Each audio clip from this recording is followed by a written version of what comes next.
और कल्याण और मुक्ति और मोक्ष इनमें अंतर है।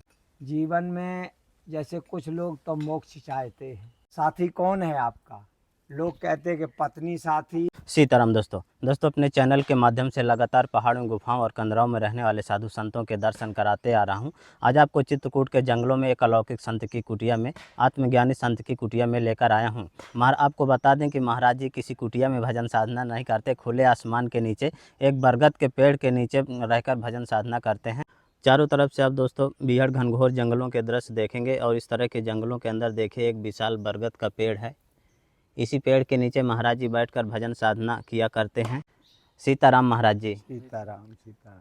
महाराज जी भगत जगत कहाँ से आए हैं? वो जो भोजन बना रहे वो दिल्ली से आए। अच्छा। उनको हो गया 1 महीना से ऊपर। अच्छा और ये बच्चा प्रयागराज से आया जी। और ये जालौन से आए। तो सब महाराज जी दर्शनों के लिए आए हैं? हाँ, वो दर्शन के लिए और ज्ञान उपदेश के लिए आए, ज्ञान दीक्षा लेने। जी। और ये हमारे गुरु भाई हैं। जी। और जो वो वस्त्र पहने सफ़ेद वो भी गुरु भाई हैं। जी। तो महाराज जी आप खुले आसमान के नीचे ही भजन साधना करते हैं, कैसे गुजारा कर अब लेते हैं? आनंद तो खुले ही आसमान के नीचे है। अब ये है कि बंदर अंदर यहाँ परेशान कर दे तो मड़ैया जरूरी है। अच्छा। तो अभी थोड़ा वन विभाग वाले रोक लगाते, नहीं पन्नी नहीं पड़ जाएगी तो आराम हो जाएगी। जी।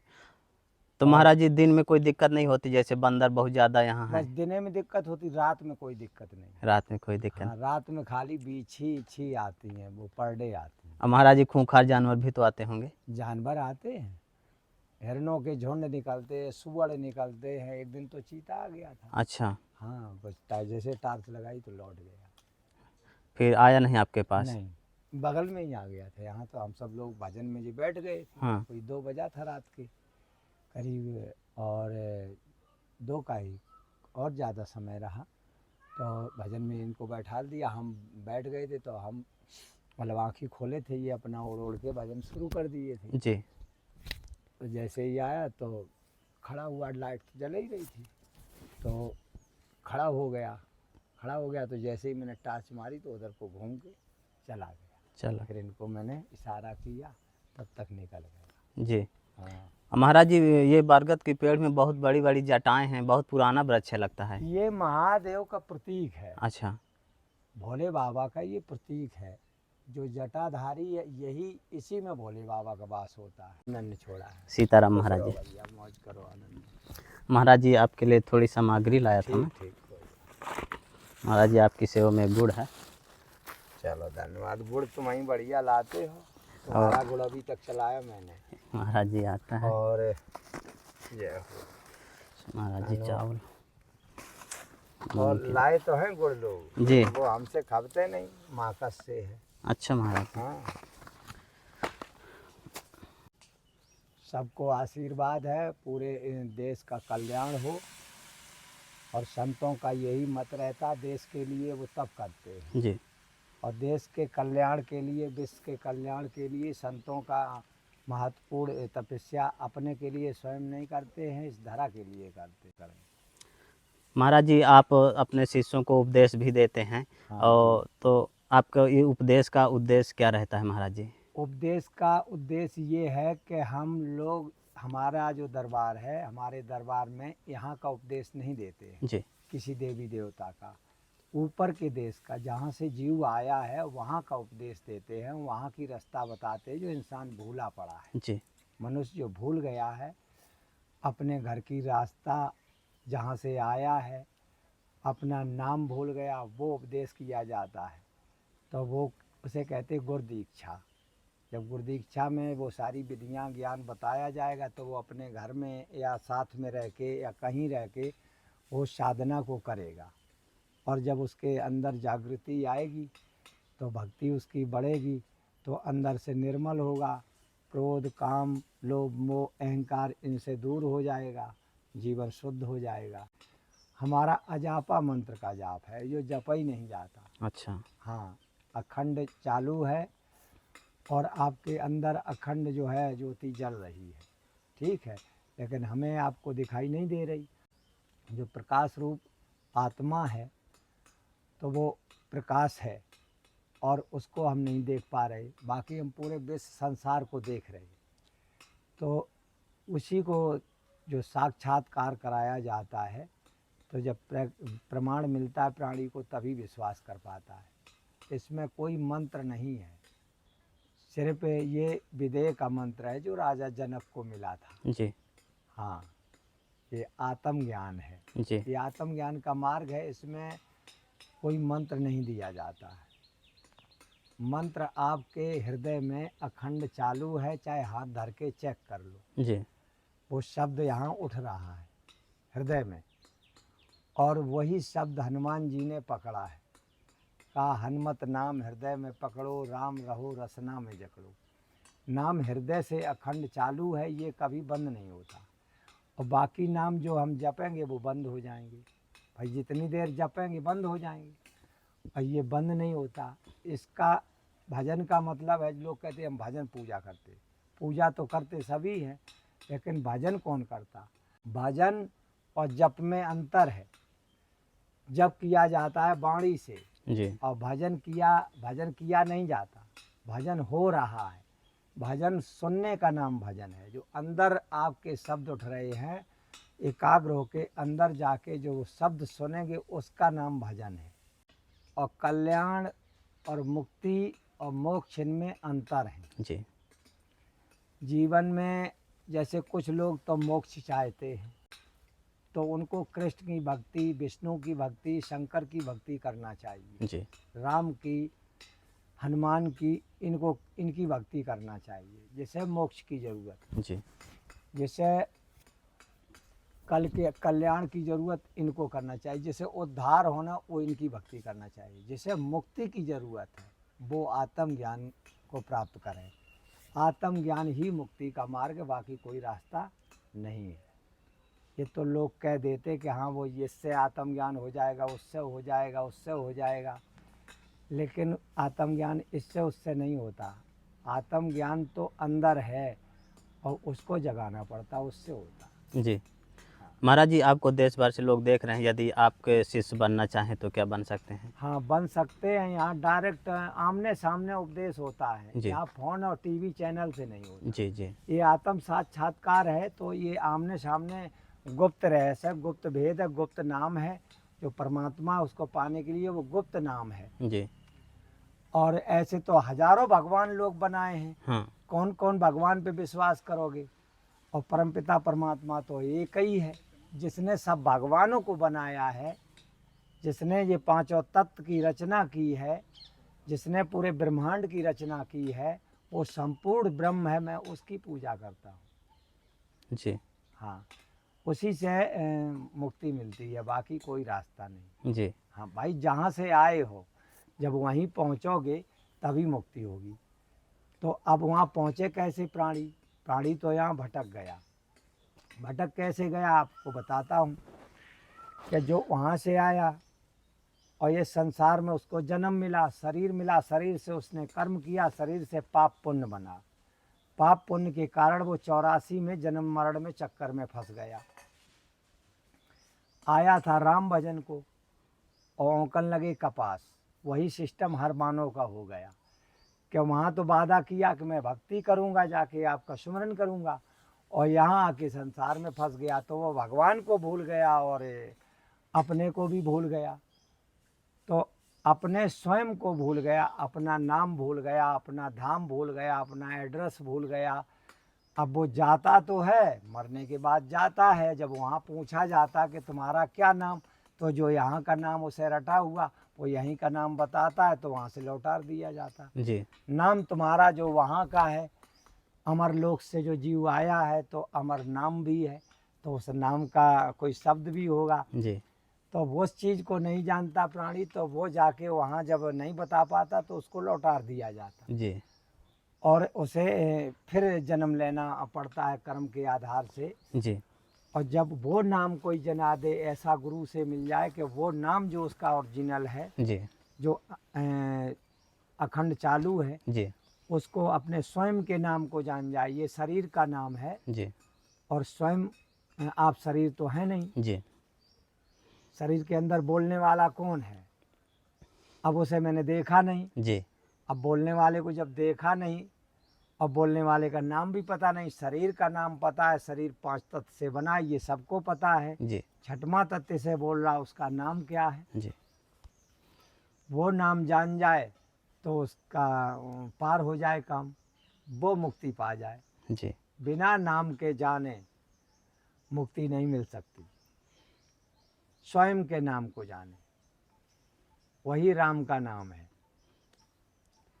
तो ये नाम गुरु ही जना सकते हैं, हाँ, ऐसा? देखो सब सामग्री आपके पास है जी और गुरु सिर्फ इशारे से आपको जना देगा। जी आपका जो 10वां द्वार बंद है, 9 इंद्रियां खुली हैं, 9 इंद्रियों से आप संसार का काम करते हैं, जी ठीक है। 9 इंद्रियों से परमार्थ का काम नहीं हो सकता। 10वीं इंद्री खुलेगी, जो 10वां द्वार जिसे कहते हैं, तो बंद है। जैसे ये त्रिकुटी है और ये 9 इंद्री खुली हुई हैं, जी तो जिसी को 10वां द्वार कहते हैं, वही तीसरा नेत्र है। जब तीसरा नेत्र खुलेगा तभी आप अपने अंदर के अपने निज स्वरूप को जान पाएंगे और उस नाम तक पहुंच पाएंगे। जी तो प्राणी को ये पता नहीं कि मैं कौन हूँ, कहाँ से आया हूँ और क्या मेरा नाम है, और मैं कैसे अपने नाम तक पहुँचूँ, कैसे उस राम को जानूँ। ठीक है, मान लो जैसे लोग कहते हैं कि राम की पूजा करो या कृष्ण की करो, तो इनके पहले भी तो भगवान थे। जी तब लोग कौन से राम को जपते थे या कौन से कृष्ण को जपते थे? क्योंकि कृष्ण नाम तो अनंत से चल रहा है जी और राम नाम भी अनंत से चल रहा है। शिव जी कोई बीच में नहीं राम की पूजा करने लगे, जी राम का ध्यान करने लगे, वो तो शुरू से करते हैं। तो राम तो बहुत पीछे अवतार लिए। तो वो राम कौन है, उसकी हमें खोज करना। 4 राम बताए कि एक राम दशरथ का बेटा, एक राम घट घट में लेटा, एक राम ने जगत पसारा, एक राम है सबसे न्यारा। तो जो सबसे न्यारा है, मैं उसकी पूजा करता हूँ।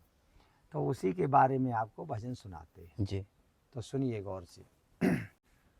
तो देख तेरे ही मन मंदिर में बसा हुआ भगवान, अरे तू करे उसकी पहचान, अरे तू करे उसकी पहचान। घट घट में वो बोलन हारा, सारे जगत का सुरजनहारा, और सारा जगत है उसी का पसारा, वो है सारे जग से न्यारा। और सच्चा मात पिता वो ही है, एक उसी को जान, अरे तू करे सकी पहचान। देख तेरे ही मन मंदिर में बसा हुआ भगवान, अरे तू करे उसकी पहचान। जो भगवान बताया तो उसकी पहचान कैसे करोगे? साफ बता कि तेरे ही मन मंदिर में बसा हुआ भगवान, अरे तू कर उसकी पहचान।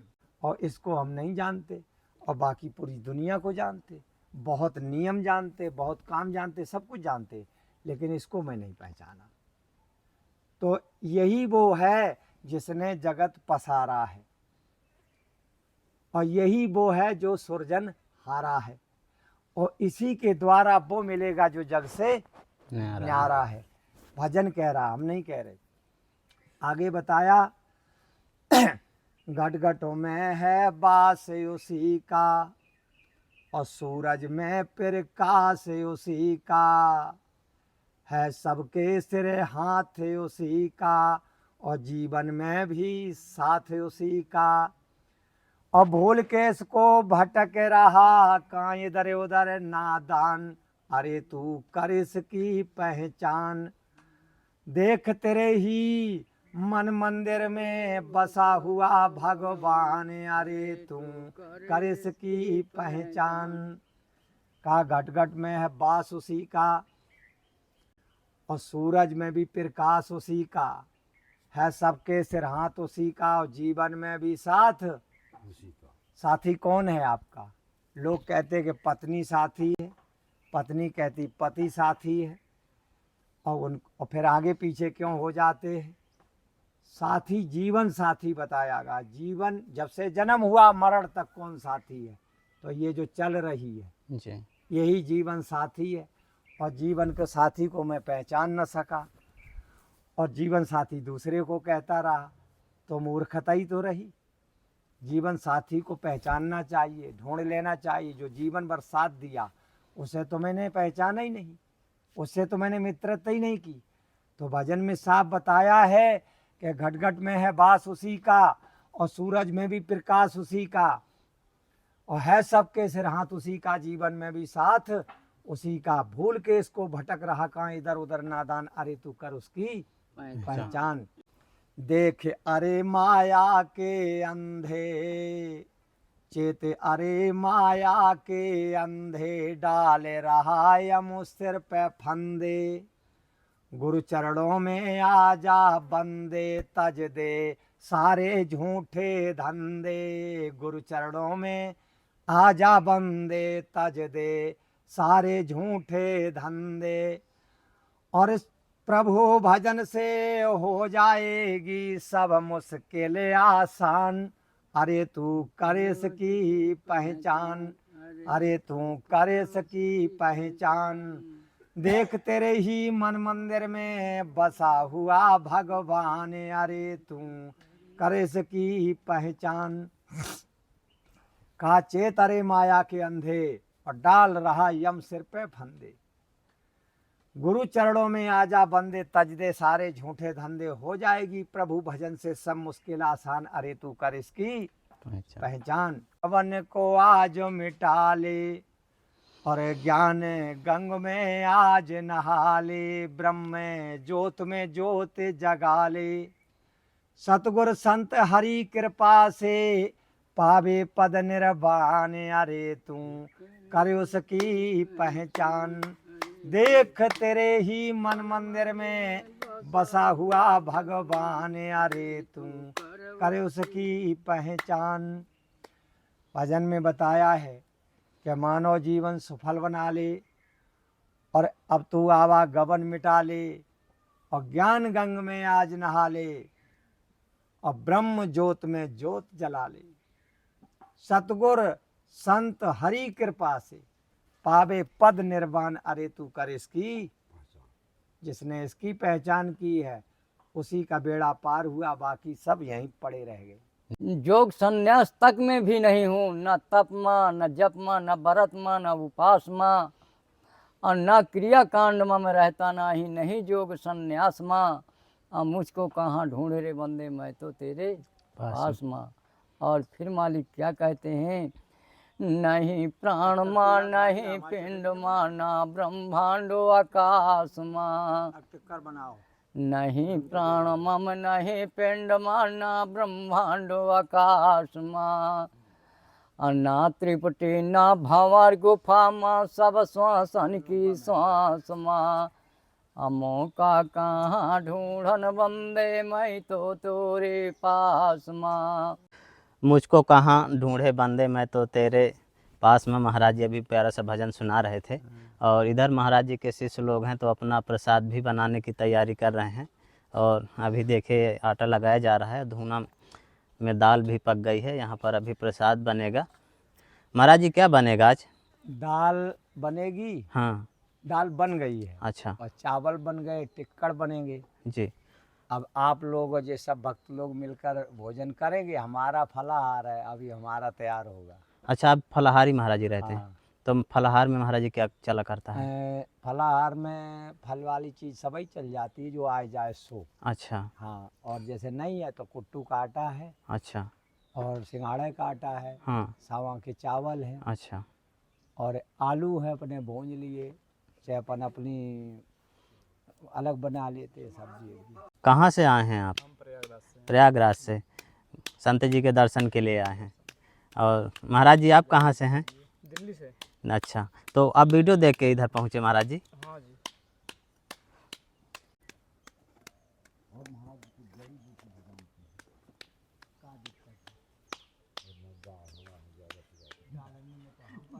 तो देखिए दोस्तों, महाराज जी के टिक्कर प्रसाद कितने खरे खरे और मोटे मोटे बना रहे हैं।